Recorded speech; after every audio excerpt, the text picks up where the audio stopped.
In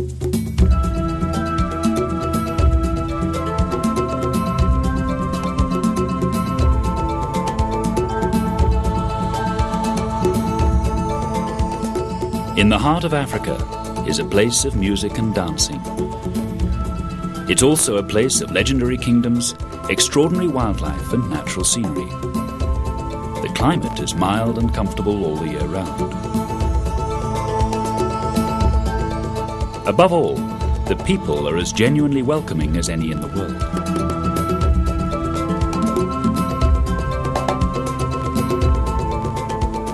To those who've never been there, the name of this land may come as something of a surprise, for it is Uganda.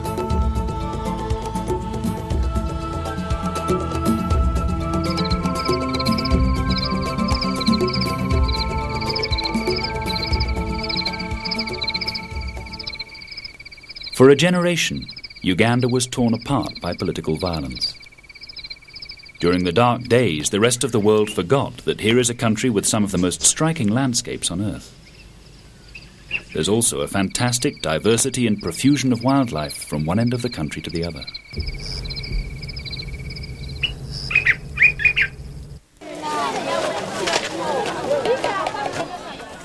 What was also forgotten was the gentleness and hospitality of the Ugandan people themselves, a people now ready once more to welcome visitors from all over the world. In fact, Uganda has become one of the safest countries in Africa that any visitor could wish to see. My friend, the Indian High Commissioner, said as soon as he got here, first of all he was struck by the greenery of the place, but as soon as he got into a vehicle to drive from Entebbe airport to Kampala, the capital, he just said he couldn't help but feel this sort of wonderful warmth of the people. Yeah, they would wave at him maybe, but it was also the faces, you know, open faces, nice people. So yes, the hospitality is there. Uganda lies in the very centre of Africa. Here is the meeting point of the East African plains, the equatorial rainforest and the open scrub of the Sahel to the north. The country is so compact that if you're travelling by road, you can cross it in a day. The first surprise to greet any visitor is the sophistication of the international airport at Entebbe. Devoid of dust and shabbiness, it shows vividly just how far the country has come since the early 80s.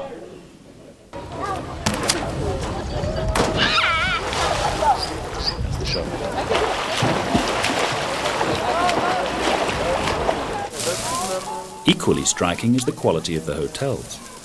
Here on the shores of Lake Victoria is a standard of food and accommodation to match any in the world. I'll just try it. I'm not that brave yet. Okay. And these potatoes, what? Yeah. The curry or? Yes. It's quite spicy. It's just a little bit mild.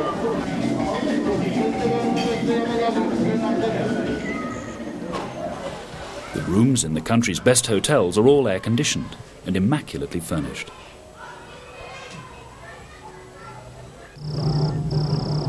Half an hour away by road is the capital, Kampala. Here, in a few short years, a staggering number of first-class hotels has sprung up, with leisure facilities to match. You think it's... there's not much of... Yes, please. Yeah. Once again, Kampala's becoming famous for its night spots. Dozens of casinos have now opened, as well as restaurants and clubs where you can eat, drink, and be entertained all at the same time.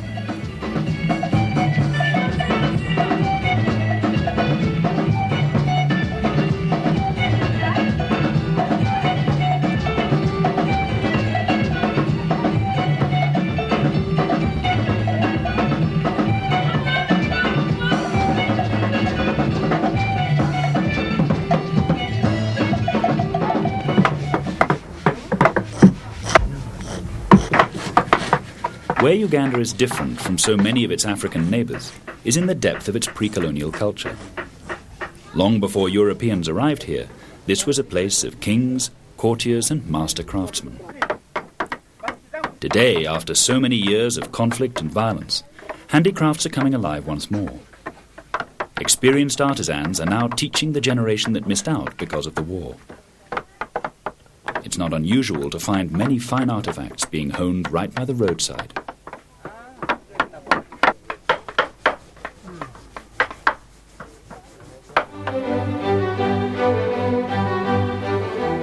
Other Ugandans have been exposed to influences from the outside world.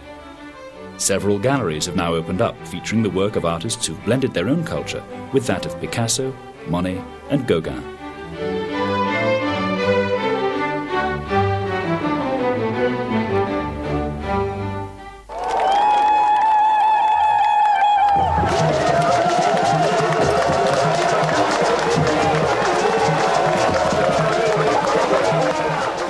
But the most enduring reminder of Uganda's past is the restoration of the monarchy. In 1993, after spending most of his life in exile, the Baganda king, Ronald Mutebi, was crowned 27 years after his father was driven into exile.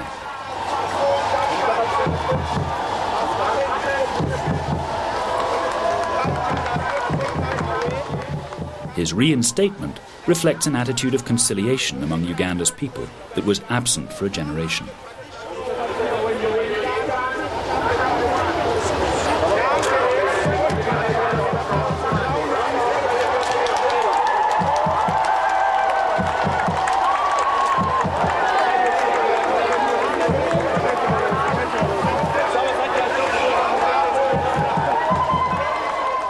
In fact, there are several royal families within Uganda's modern borders. The newly crowned King of Toro is still very much in his infancy.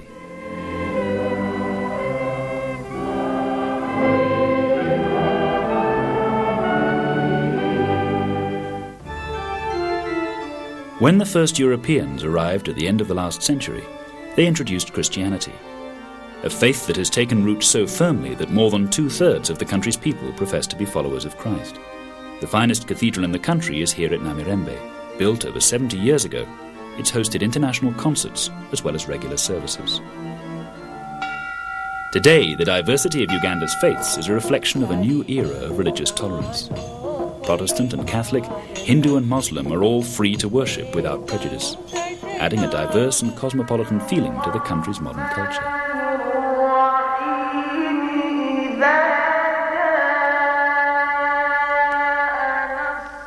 Some of Kampala's temples are worth a visit just for the architecture. But it's Uganda's natural assets that are surely at the heart of any tourist's agenda.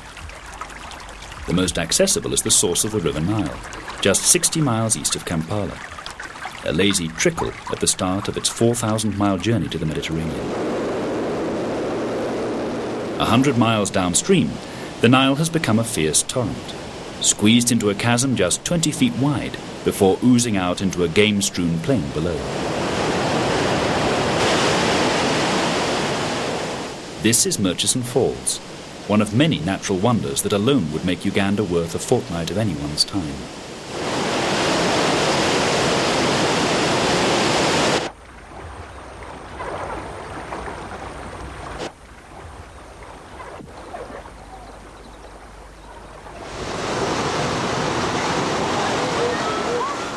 But the Nile is not just for spectators.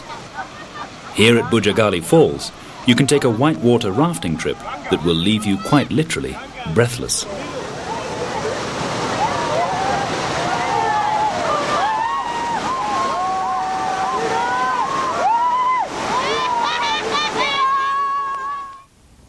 As a wildlife experience, Uganda's quite different from its neighbours to the east and south. The open plains are not quite so vast, but you can see an amazing variety of game without the company of dozens of other safari vehicles.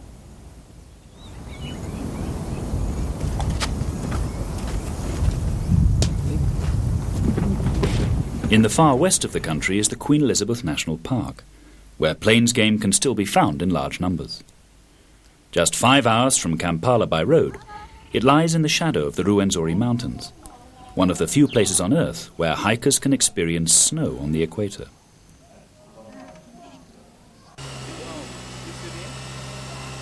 As with the rest of Uganda, it's not just animals but birds that bring in visitors from all over the world. Yeah. This sitting bomb?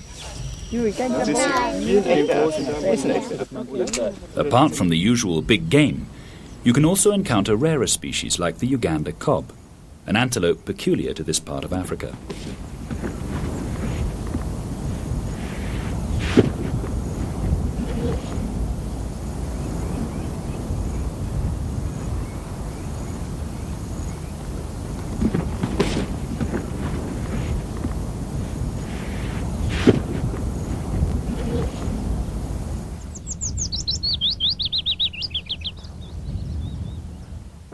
Queen Elizabeth National Park is also famous for its trips on the boat launch. The Kazinga Channel is the narrow strip of water that separates Lake Edward from Lake George. Here, visitors can gaze on the hippos that are found in huge numbers. By the water's edge is a staggering variety of bird life.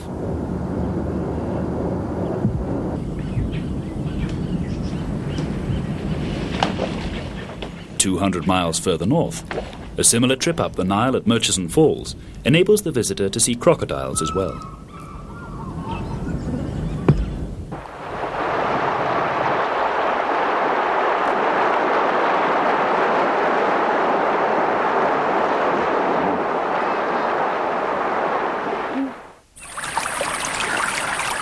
This is the so-called erosion wall, a place where thousands of exotic birds have made their home.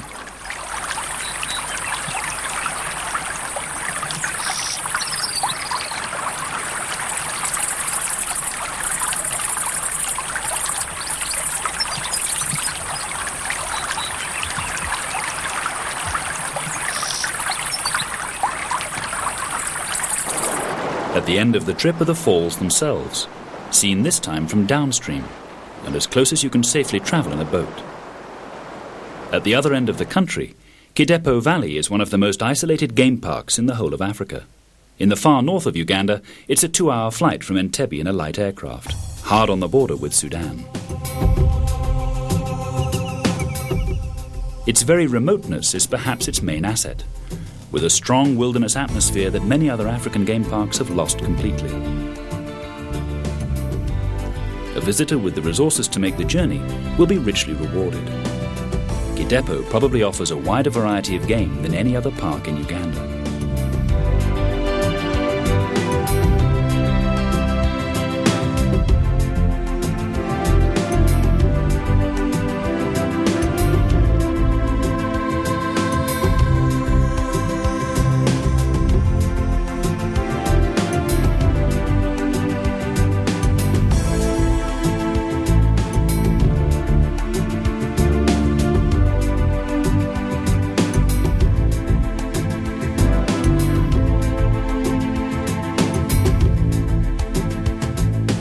For excellent game viewing, you don't even have to climb into a vehicle.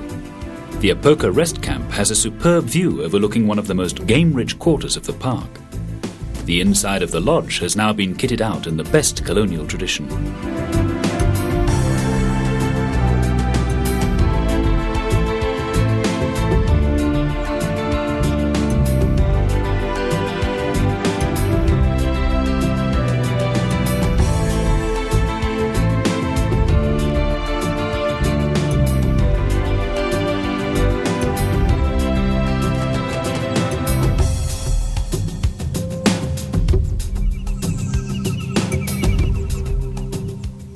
To experience the atmosphere of an Africa that has almost entirely vanished, Kidepo Valley National Park has no equal, in Uganda or anywhere else.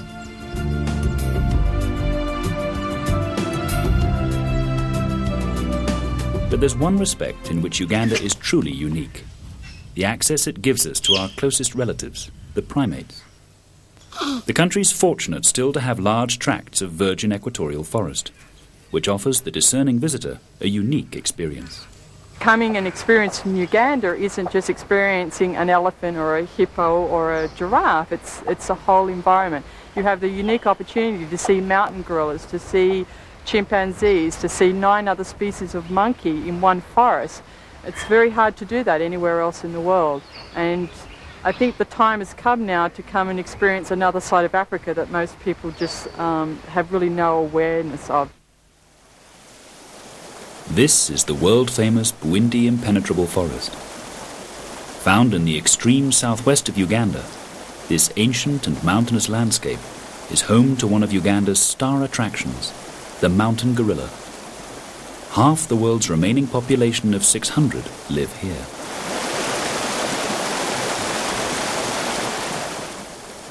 Visits are tightly controlled, and they have to be booked well in advance in Kampala through the Uganda Wildlife Authority.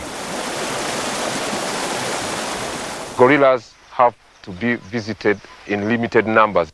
In this forest, there are two groups of gorillas which have been habituated to receive the human beings. And these two groups are called Mobare and Katendejere. Now, each group is visited by a maximum of 6 people every day, not more. That is done for conservation purposes and to protect the gorillas from mass tourism and giving them stress and pressure. Because the gorillas move freely in the dense undergrowth, it's impossible to say how far you'll have to walk to find them. But few trips go unrewarded. The local guides have fully mastered the fine art of gorilla tracking.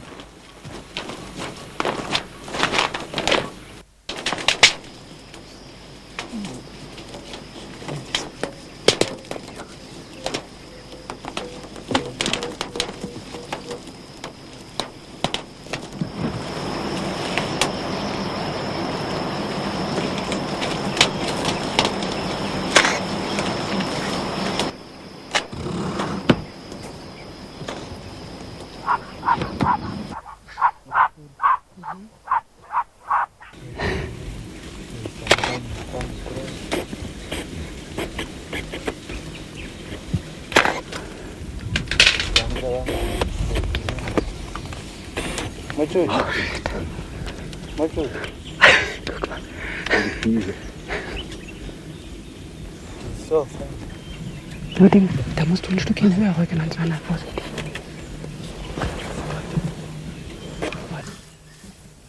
In the comparatively domestic environment of Entebbe, the Wildlife Education Centre is home to some of the most enlightened conservation programs in Africa. Here, chimpanzees that have been captured from smugglers are raised in a caring environment.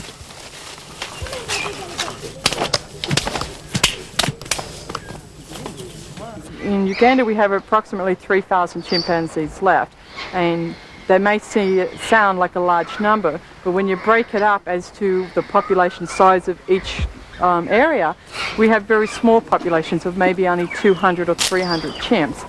Any further pressure on that means that we're going to lose them and they'll become extinct in those areas. The other thing the authorities work heavily on is to stop the smuggling trade, stop the pet trade and the biomedical research trade through Uganda. Often Uganda gets used as a transit country. It's an easy country to try and ship animals out. One of the reasons for the smuggling of chimpanzees is that they've been used, often illegally, for medical research. The reason chimps are used for medical research is their closeness to us. There is less than 2% genetic difference between us and the chimpanzees. In actual fact, the chimpanzee is more related to humans than the chimpanzee is to the gorilla. And so for biomedical research, when you're looking at human health diseases, you know, they're very, very popular. They basically get most of the diseases we get. They get hepatitis, they get the measles, they get chickenpox, they get all these diseases. Fortunately, the Ugandan authorities have adopted a rigorous approach to conservation. Illegal smuggling is now under control, and poaching too is being tackled. In the months leading up to Idi Amin's overthrow, soldiers had killed game in large numbers for food. But a disciplined approach to wildlife management has meant that populations throughout Uganda are now steadily increasing. For such a compact country, Uganda in the 1990s has a staggering variety of wildlife, with species from almost every conceivable ecosystem.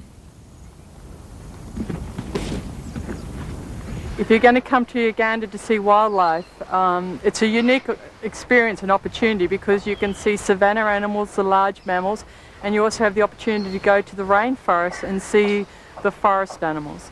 And forest animals tend to be more shy than your savanna animals, so you have to be more patient and take in the whole environment. It's very often people will walk through a forest and say, well, I didn't see anything. And it's like, how could you not see anything? You're totally surrounded by living organisms. The trees, the insects, are there as well. There's also a profusion of bird life. The national symbol of Uganda is the crested crane. In all, several hundred species of bird have been recorded in the national park. Among the most unusual is the shoebill or whale-headed stork, a strange anachronism of a bird that looks as though it should have become extinct with the dinosaurs. As with the primates, many of these birds are kept and studied at Entebbe's Wildlife Education Centre.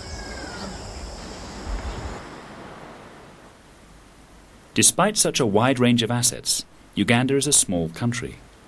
And because it's small, it's vulnerable.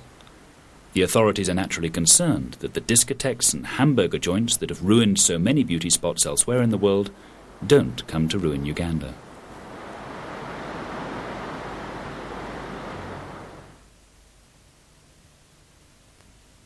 And it's vital that in the search for the familiar comforts of home, the people who visit the country don't destroy the very essence of what they've come to see. It's an essence that is acknowledged by the very highest authorities as being very special indeed. What makes Uganda special are two converging factors, latitude and altitude. Latitude, we are right on the equator. One part of Uganda is north of the equator, another part is south of the equator. Yet the elevation of the land gives it a mild temperature.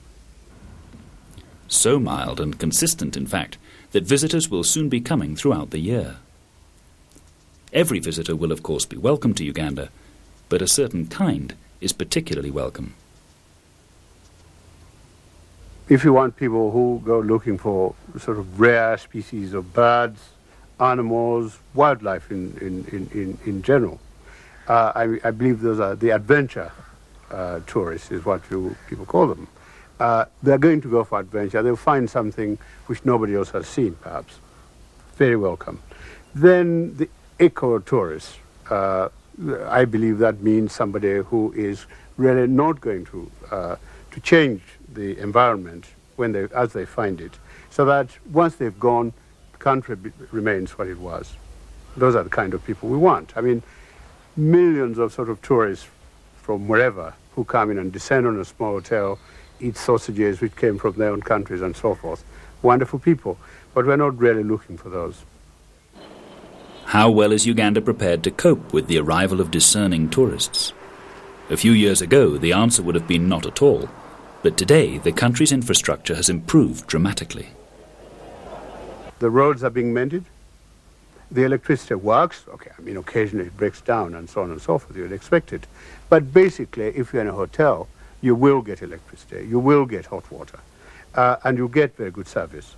And increasingly, the restaurants also are better as people sort of go back to worrying about the kind of quality of food you eat. Of course, in the homes of the people in Uganda, the food was always very good.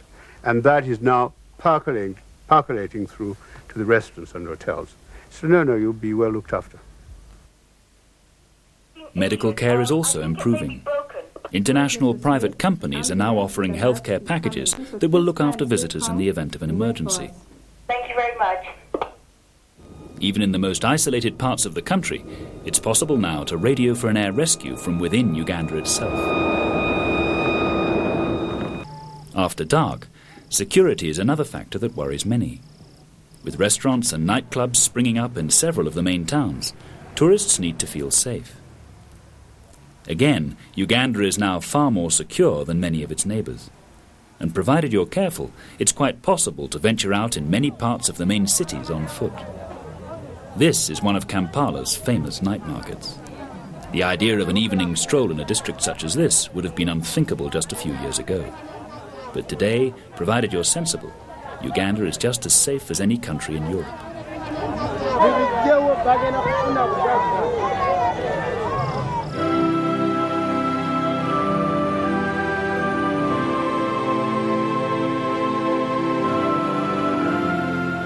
With such peace of mind, the visitor is free to enjoy the rebirth of one of the most genuinely welcoming countries in Africa.